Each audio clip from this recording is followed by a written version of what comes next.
Hello guys and welcome. Tania Lopez here from Art Son. Welcome to a new video. Now today you guys get to see a not so glamorous portion of my working area, but I hope you guys can forgive me. Now, last week I posted a video about 10 different products that you can make at home from your own artwork that you can sell at festivals or vendor shows and so forth. Now, the first video, I already went ahead and showed you, well, rather the first product I showed you a couple of weeks ago, which was the 1-inch pin back buttons. I'm gonna go ahead and put that up here as well if you guys want to go ahead and try that one out. But in today's video, we are going to go ahead and turn these small little notebooks from the Dollar Tree into creations of your own, showcasing your own artwork. And I have the mini size and then the other size that I typically, these are the most popular ones that I use, but I'm going to go ahead and show you how to make this one from start to finish. Now, before I go ahead and get started, if you are so far interested in what I have going on, go ahead and subscribe and give me a thumbs up. That really helps out a lot. Now, also pay attention because I'll be posting other videos of different products, all the ones that I listed in the first video about different products. So let's just go ahead and get started. I'm talking too much already. All right, guys, so the first part of this will be to design the cover for the small notebook. I used Canva. I have fallen in love with it. Before I used to do a lot of my stuff on my phone because that was always on the go. From time to time, I go ahead and do that. And I know Canva also has the mobile app, which I use from time to time. But of course, desktop is always going to be a lot easier. So I'm going to go ahead and create the design for the cover. Now for this one, the outside cover, I always give it a little bit of room. I don't go exactly by the exact same measurement that I measured the cover. So for this one, for the small one, I'm going to go ahead and go with a 6.75 by 4.5. I already made one, so I already have it here in my recent, and I get this right here. Now for this, just so that I can basically work better for myself, I'm going to go ahead and come here and I am going to set my center line just so that I have an idea. As you can see, it went ahead and it highlighted a pink. So that's the center of my template. Now, this video, of course, is about turning your artwork into different products. So even though Canva does have elements and things that you can create your own stuff, which absolutely you can, especially if you pay for the subscription, then you have access to these pro graphics. But I like to use my own artwork. And so what I'm doing here is I'm creating the moon goddess. I already kind of created one, but I'm going to go ahead and come here and select my PNG. And this is the image that I want to have on my cover.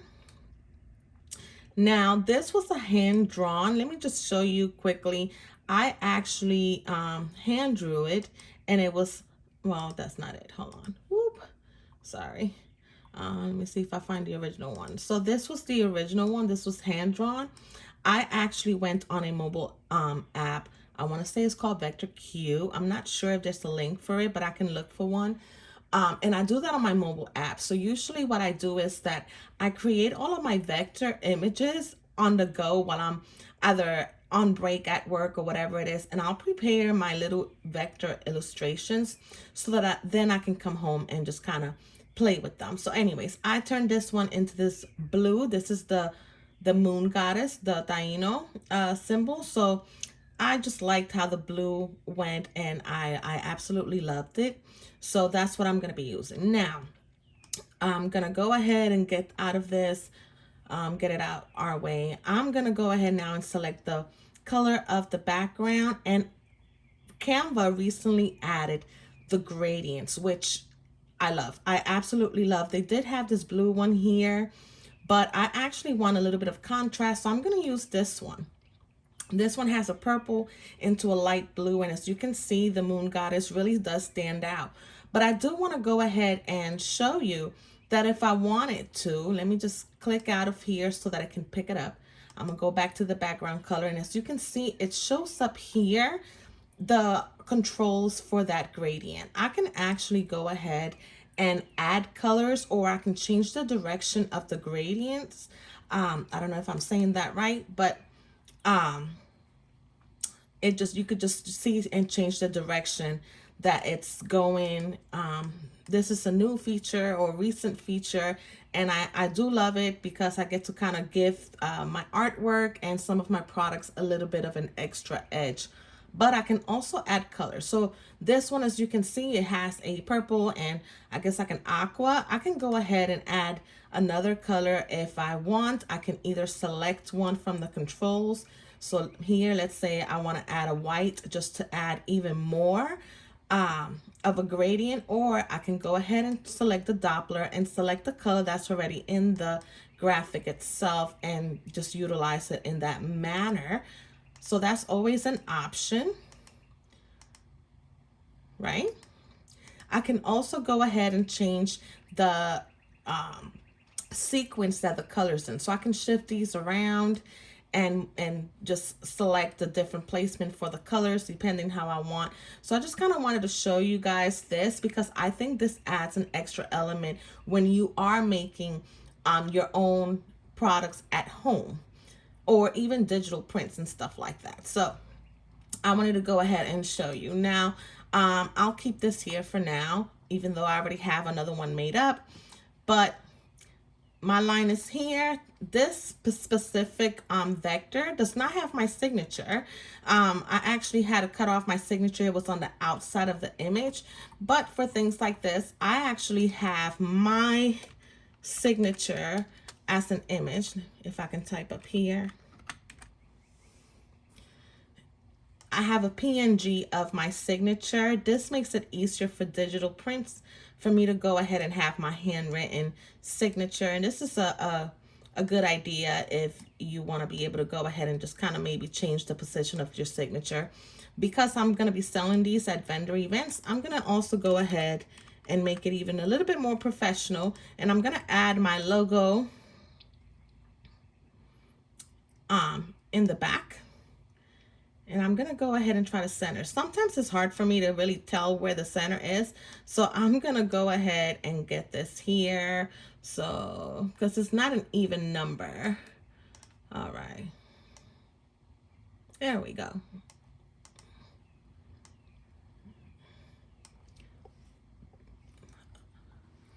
All right. So this part is basically done. I can go ahead and write a title for this.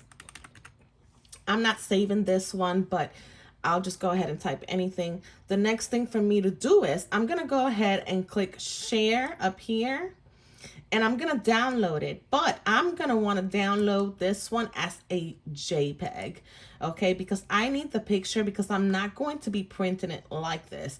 If I wanted to print just this singular item, I can go ahead and do a PDF print, and for this one I can actually do the crop marks and do best for professional printing. And what this does is that it'll print on the 8.5 by 11 page, but it will give me the crop marks so I know that where to cut it as far as the size. But I want to make sure that I use the best or most of my paper, right? I don't want to waste any paper. So I'm actually going to go ahead and download that one as a JPEG. And I'm going to come back and open a new page. And this one will be double. So I'm actually going to flip it vertically, or I guess 90 degrees.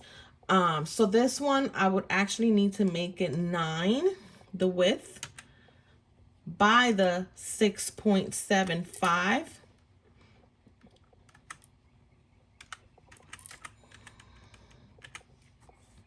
Create new design.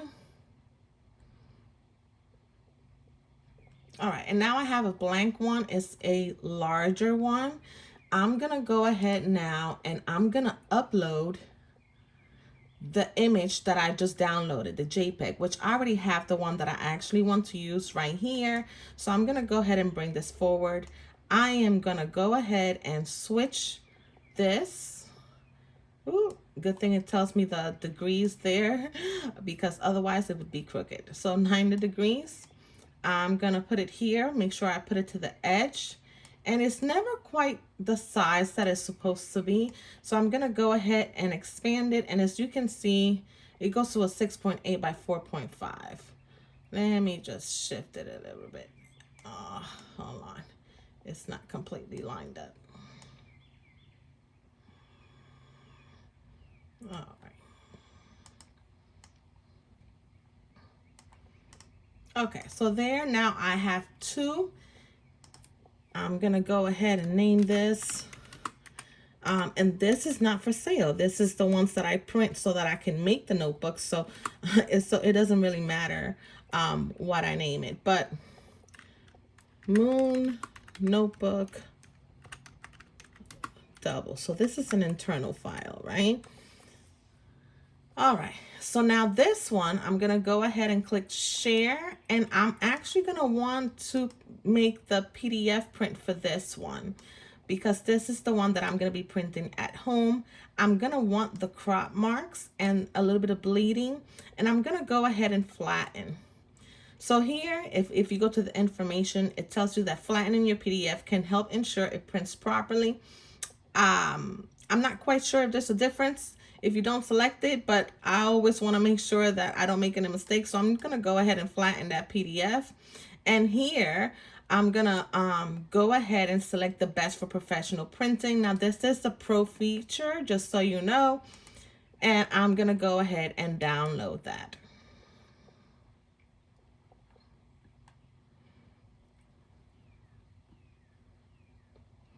Now I am going to go ahead and show you the printing process because I do want to make sure that I point something out. So here, as you can tell, it has the crop lines right here on the edge. But for some reason, this is still not the size that it's really going to be. Once I make print, and again, well, not again, but this is just how my printer works. I can't say that this is how yours works. So you want to make sure that you play around with your settings. But for me, I know that I have to make sure that I come down here where it says more settings and that I select not fit to printable area, but the actual size. As you can see, look now at the difference in the width of that. Let me just show you that. If I put fit to printable area, look how small the border is. This lets me know it's not going to be the right size. When I put the actual size, then I'm gonna make sure that this is printing the size that I want. And you still have the crop marks there, okay? I already have some of the settings set in my settings, like my permanent settings, but I always need to make sure that I select this for each time that I make a print. So I have 6 of this size notebook, so I'm gonna make 3 copies. So I'm gonna go ahead and do that here. I'm gonna select print. Now my printer gives me another screen like this.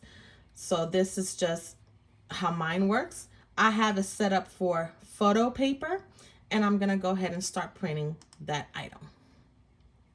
All right, so let's talk about the paper really quick before I start printing. So I use 2 different kinds of papers as far as my printing stuff goes. This one, I'm gonna go ahead and use the Ultra Premium Presentation Paper in matte, okay?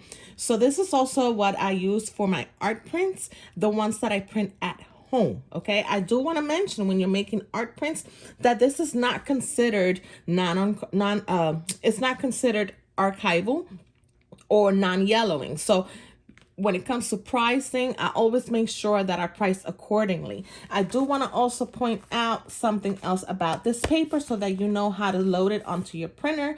But I am also going to mention that I use this one, and I also use the one that's double-sided when I want to print certain things that I know is going to be looked at on both sides. For the notebooks, I really don't care as far as whether the inside is blank. If I wanted to, I can print just a solid color just like I do for my bookmarks, but for this I'm not really too concerned, okay? So talking about that, the way that you load it is actually, you have to kind of pay attention. So this is how the paper is, and I don't know if you're going to be able to tell, but well, maybe you can.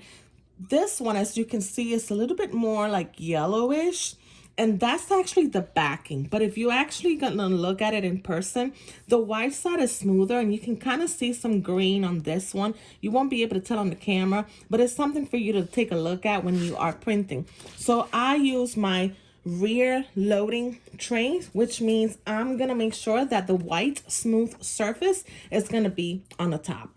I do use a Canon for my printing, and I'll just go ahead and link that. So far, I'm loving it. I just bought this one about maybe 6 months ago, and it's really doing really well as far as my printing goes. So I'll link that on the description. They do have a larger one for larger prints, but I don't see the need for it right now. So let's just go ahead and get that printed. All right.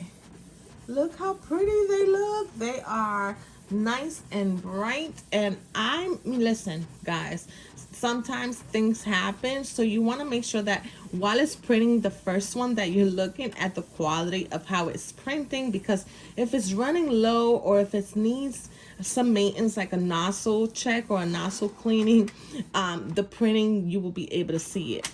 So therefore, pay attention and cancel it if you need to.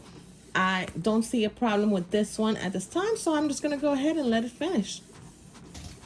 All right, guys, so now it's time to go ahead and get down to the nitty-gritty in making the notebooks. Before I start, let me just go ahead and show you what notebooks I'm actually using for the inserts.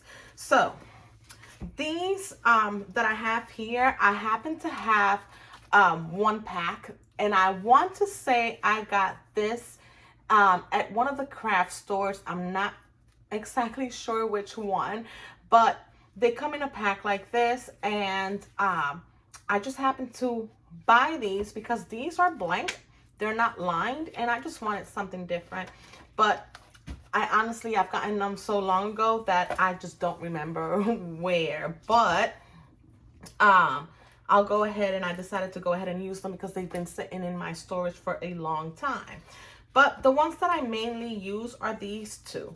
Now, these right here, the small mini composition books, I find these, of course, at the dollar store for a pack of 3. And I'll be using this today. And then the ones that I typically like best are this size. Now, this is a 4x6, right? It's actually going to end up a little bit larger because of the laminate. Now, if you want to go ahead and print your images on cardstock and leave it without the lamination, that's fine. I personally like the laminate, just to give it a little bit more protection, and of course from water or anything like that, damage and so forth. Now, the thing about these is that depending on what Dollar Tree is near you, sometimes they are in stock and other times they aren't. These, I remember for a while there, I couldn't find them. And so therefore, when I did find them, I went ahead and stocked up a lot. So I have quite a bit of them. But these are definitely my favorite ones, and I'll tell you why. So when it comes to these, and even this one right here, they actually come in sewn in. So when you remove the cover from it, I mean, you try as hard as you can not to break the string, but the fact is that it does. And this, even though right here is still sewn on some of the stitches, it's still not good coverage for my liking. So I'm gonna be binding this to the laminate a little bit differently than I do with my larger one. So for this one, I'll be using elastic in order to keep it in place. And it's the same thing for these. These right here are also stitched together. And this one actually came out a little bit further than the other one. I just don't trust it to leave it as is. So I'm gonna go ahead and use the same method. Now, for these larger ones, I actually have some here already without the cover. These actually come stapled, and it only has 2 staples. So as long as I'm careful in not damaging the staples, I can just go ahead and tape it to the cover itself, which is what I do. And I'm gonna show you this one. This is one of the ones that I actually just made for a Hispanic event at a college, and these actually did really well. And as you can see, I go ahead and use tape instead of the elastic. For this, I use a double-sided tape, but I'll go ahead and show you that, of course, as we go along. I also add a little pocket here, and I'll show you that as well. So these are the ones that are my preferred ones, okay? Just to put it out there.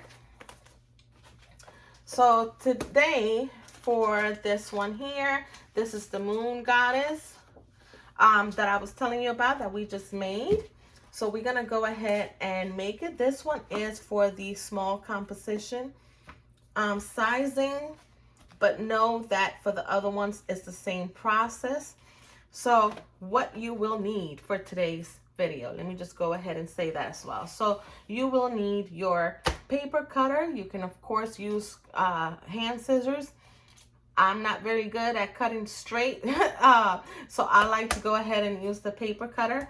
I'll be using a scorer with the bone as well in order to make the ridges for the back. I'm gonna be using the crocodile corner chomper.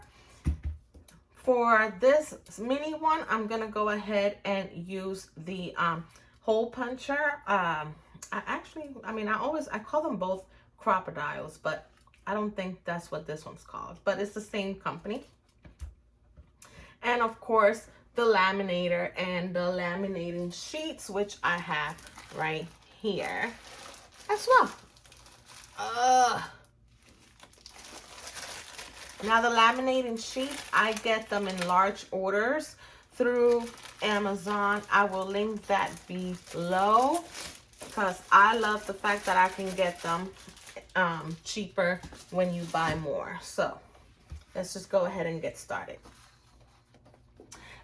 When I was designing it, I told you that these have the crop marks, and I'm gonna be using that to guide me. It does have a bleed, so don't be afraid if it does go a little bit under color, because it's meant to do that on purpose. So let me move this out the way just so I can go ahead and open this up and help me guide it a little bit better. All right, the center part is the part that kind of sucks because you kind of gotta use your eyes to hope that you are going down center, and I'm hoping. Ooh, I got lucky with that. All right, now we can go ahead and use the crop marks. So the crops, you want to make sure that it is centered with the line, but because I already cut this and I know what the measurement for this is, which is the 4.5, I can just go ahead and help myself by lining it up at 4.5, and it should be where the crop mark is, again with a little bit of bleed, so it is going to cut the color as well. Now, of course, unfortunately, you end up cutting a little bit of the crop mark for the other side, but we're gonna do the same method. This part over here is actually 675. And again, it does have a bleed, so you are gonna be cutting a little bit of the color, and that is perfectly fine. All right, so I have this here. I'm not gonna worry about it just yet. I do have another cutter that also have a scorer that I can go ahead and do that, but this one doesn't. So I'm gonna go ahead and utilize this, but let me go ahead and get this one done and get it out the way as well.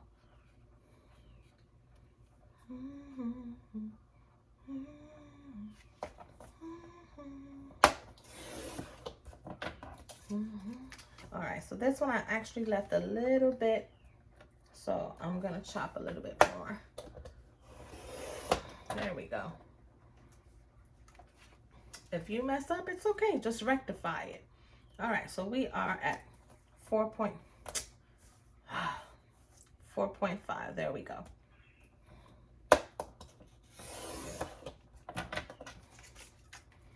And 675.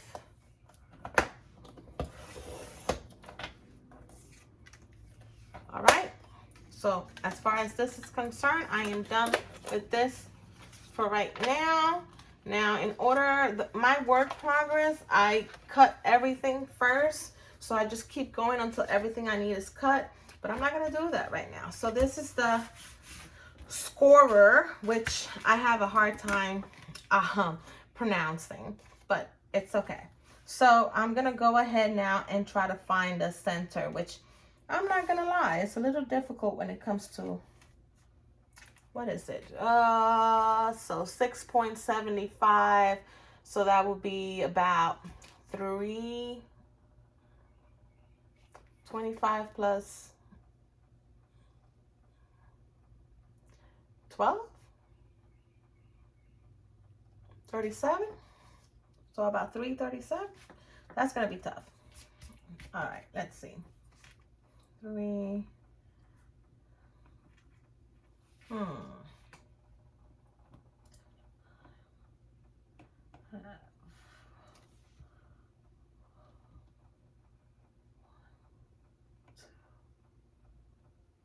Okay, so right here.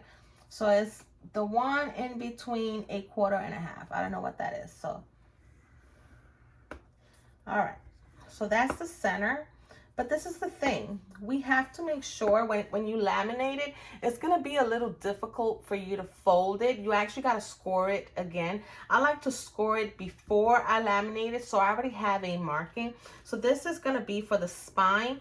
And even though you put the center, when you fold it with the lamination, if all you do is the scoring for the center, it's actually going to push the notebook further up and it's not going to be lined. So you want to make sure that you are actually scoring in the lines right next to it to create, I guess, that thickness there, right? And again, this is actually going to shift a little bit when you laminate it, but this is also why I like to give it a little bit of room when I'm designing the template, so that it gives me a little extra room.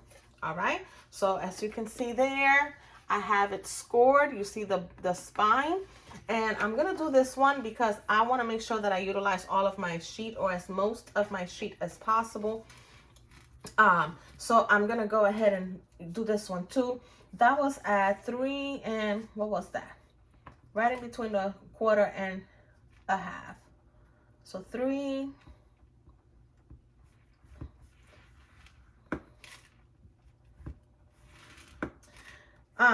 The reason why I'm not too concerned with the measurements, I just kind of try to figure it out as I make it, is because each notebook that you purchase is different. So if you get stuck in designing only for a certain measurement and then you kind of mess up and you can't really use it for another notebook because it might change, it just kind of messes it up for you. So I design specifically for the notebook that I happen to have on hand. I only have 6 of these, so I'm gonna make 6 of these. All right, now you can leave it like this with the corners straight if you like, if that's your preference. I like to chop the corners just to give it this rounded look. This one right here, this crocodile, if you've never used one, it'll have one that is extremely rounded, which is the 1/2 inch. And then you have one that is the 1/4 inch, and that gives it, I guess, like a corner more like that. Okay, I want to go ahead and use the 1/2 inch because that's what this notebook is like. So I'm gonna chomp it before I laminate it.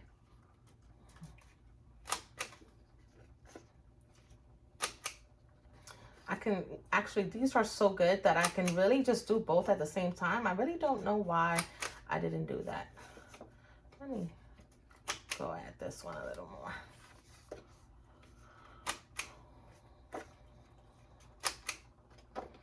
All right.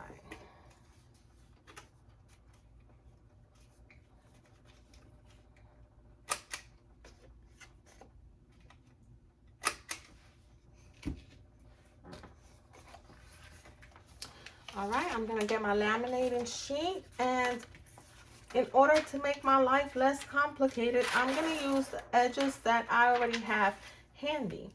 So I am going to go ahead and put it there and leave myself the border that I want on the edge. Usually, what size is that? About a 1/4 inch. Is that a 1/4? No, I think that's an 1/8. Again, I do a lot of eyeing things. Now, typically, I like to make sure that I use as much of my laminating sheet as possible. So I'll either cut before laminating so I can use it for something smaller, or if I have bookmarks that already are gonna be going, then I put them there. In fact, let me see. Do I have one?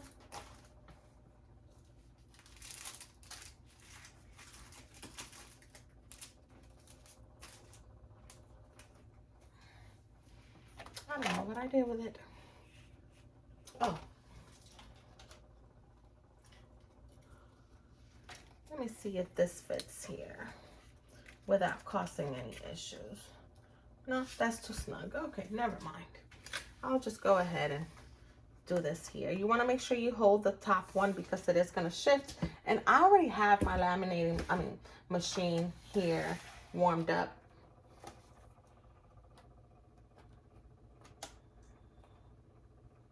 All right.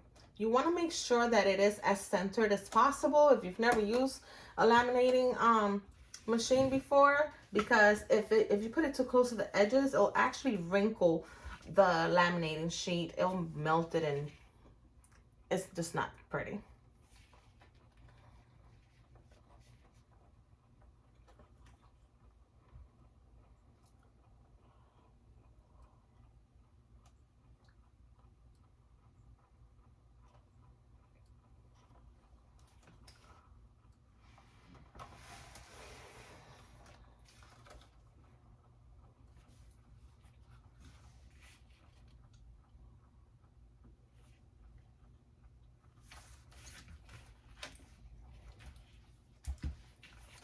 All right, we are bringing back the cutter.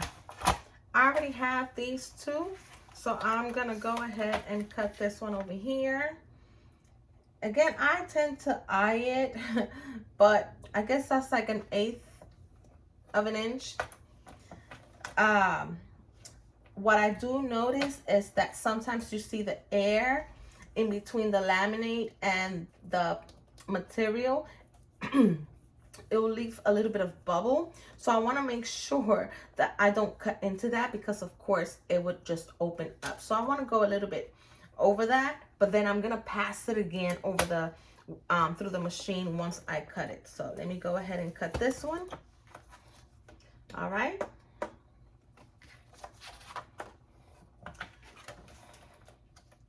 I don't know if you can see the air.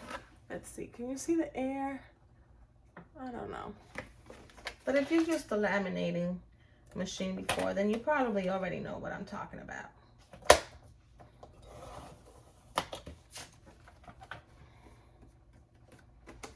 All right.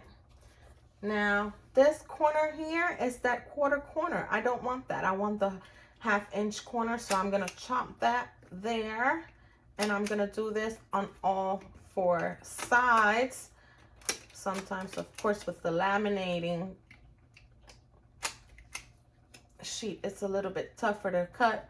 I like these. If you've never used the chompers, there are other corner cutters, but they're just not as strong when it comes to laminating sheets. So these by far are the best ones for it. But they will work out your hand, that's for sure.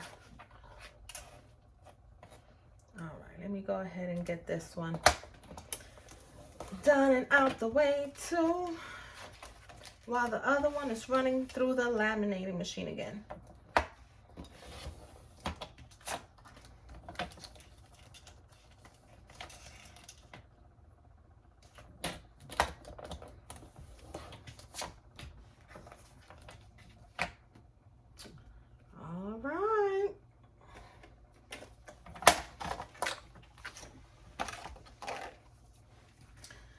Let's chomp away.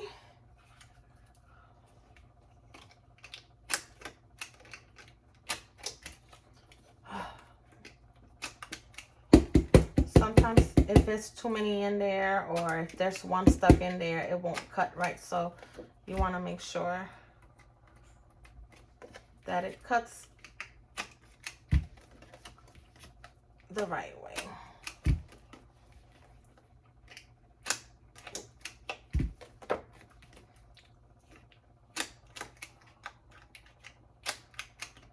OMG.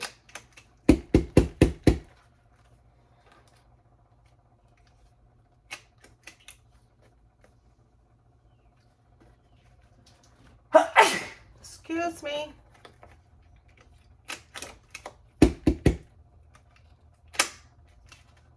All right. We got them.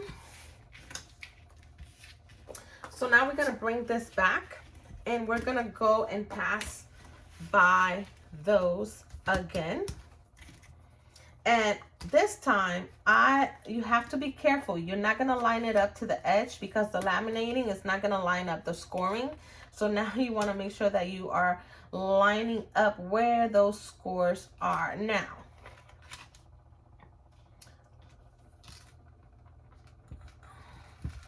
I have found it that when it comes to the laminating sheets, when you do this on the front, it just makes it easier to fold.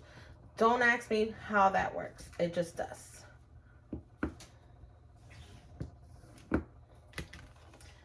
And there we go. We're gonna fold it here, and hopefully it's nicely lined up. You have your spine there, and now all I gotta do is figure out how I'm gonna attach this, right? Now, I mentioned that typically I like to glue it when it comes with the staple ones. I guess this one technically, let me see.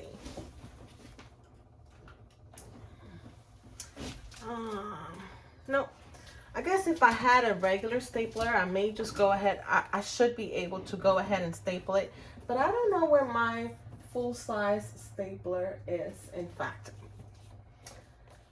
Regardless, I'm gonna go ahead. These are out, so I'm gonna go ahead and cut these. I am not gonna worry about taking the stitching out. It is not important to me. What I am gonna do is make sure that I am lined up over here so that I can go ahead and cut, punch a hole through there. I guess I can mark it, but let me see.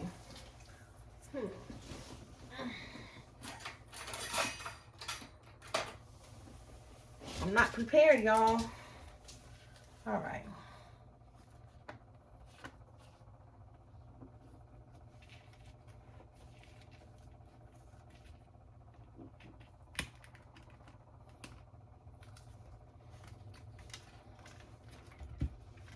So this has, well, it has these for the eyelets, so I don't ever really use that.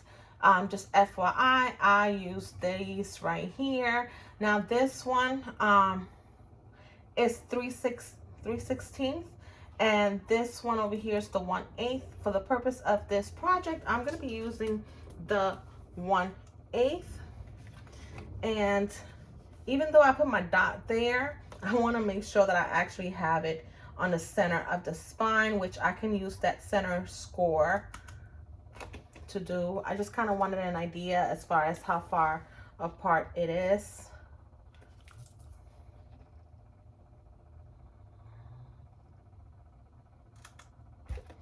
All right, they are my two little holes. You can get elastic in different colors. Just FYI. And now the good thing about you threading this is the fact that if they really want, they can literally just replace the notebook if they want to do that, if they don't want to throw out the cover.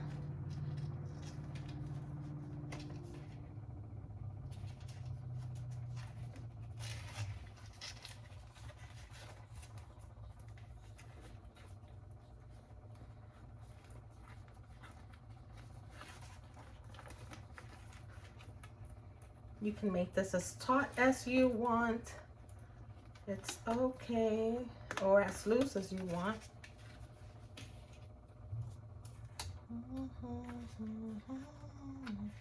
I think for this one, personally, the white elastic would have been better. But again, I don't know where half my stuff is. So anyway, so that's that. That is the finished product. Of course, this shifts. Now, if you want, you can, and you don't want it shifting, you can always go ahead and place a tape, the double-sided tape. See, I personally don't like this, so I am going to remove it because I'm a perfectionist and I don't like this thread rolling around.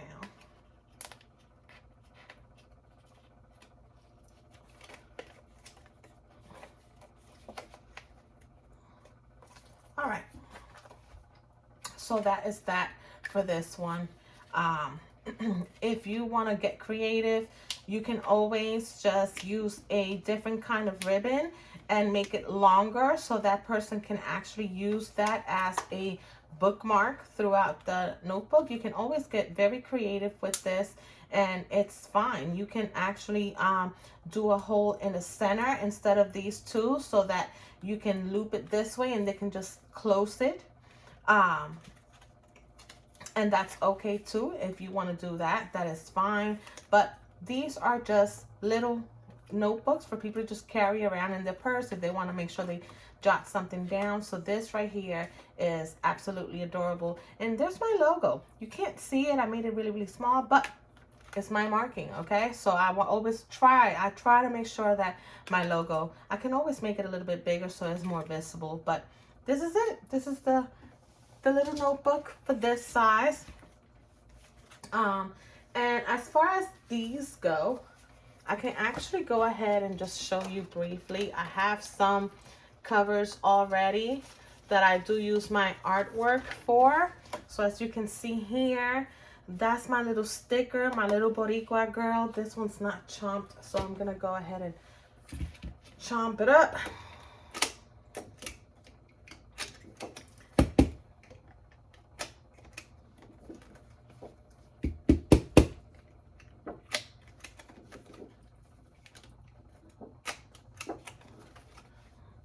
Forgot that I wanted to show you the inside of this one too.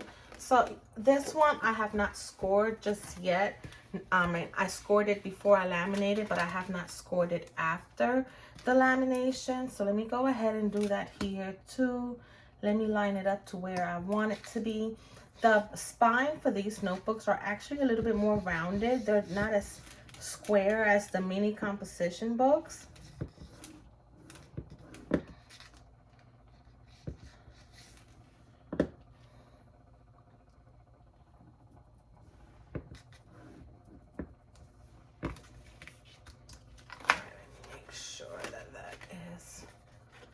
Oh no.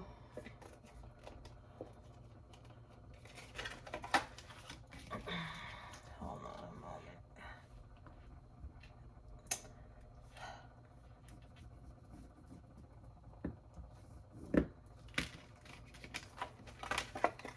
There we go. I didn't score that one quite right. So anyway, so for this, I'm gonna show you, I actually have these little bags here.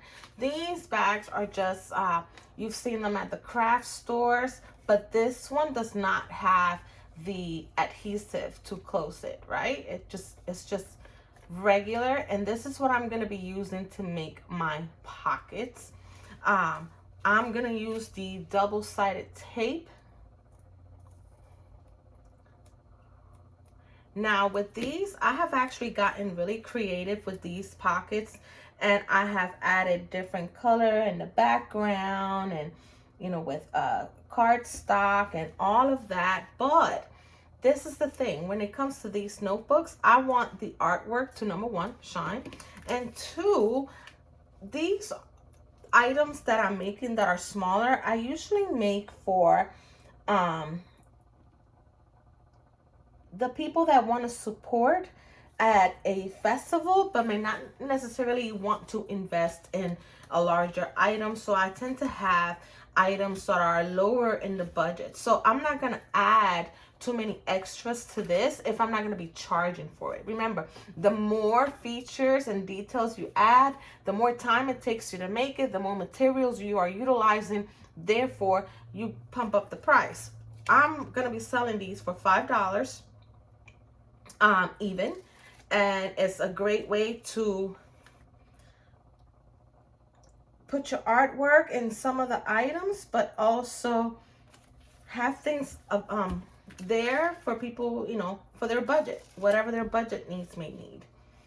And this just creates a nice little pocket for them. Now I'm gonna go ahead and use this double-sided tape for the spine. So try to center it up as much as possible. We're not perfect, but you know what?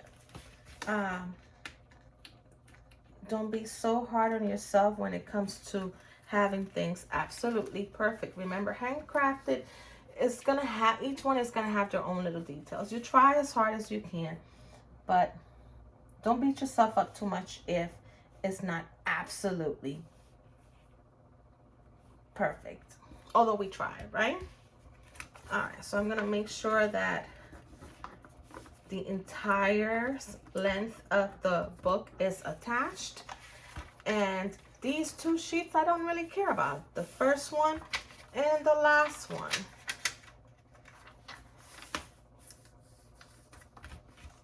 All right. And there is the notebook. All right. Now, sometimes if you see how they open like this, sometimes if I find cute rubber bands or whatever it may be, maybe a nice elastic, I can create a elastic for it to kind of keep it closed. But again, the more materials you add, the more you got to bump up the price. So this is just the end product for these notebooks. And like I mentioned before, this is a great way for you to add your artwork in different products. And I'll show you definitely other ways that you can utilize your art to create other products at home for vendor events. Guys, if you enjoyed this video, please make sure to give me a thumbs up and subscribe if you have not yet. That helps me out a lot. I'll be spending a lot more time here for the end of spring and throughout summer. Since we have vendor events coming up, I'll be making a lot of different items to make sure that I'll take to my vendor shows or my festivals. And I want to go ahead and share that with you, give you guys ideas to create your own stuff. So I'll see you guys next time. Bye.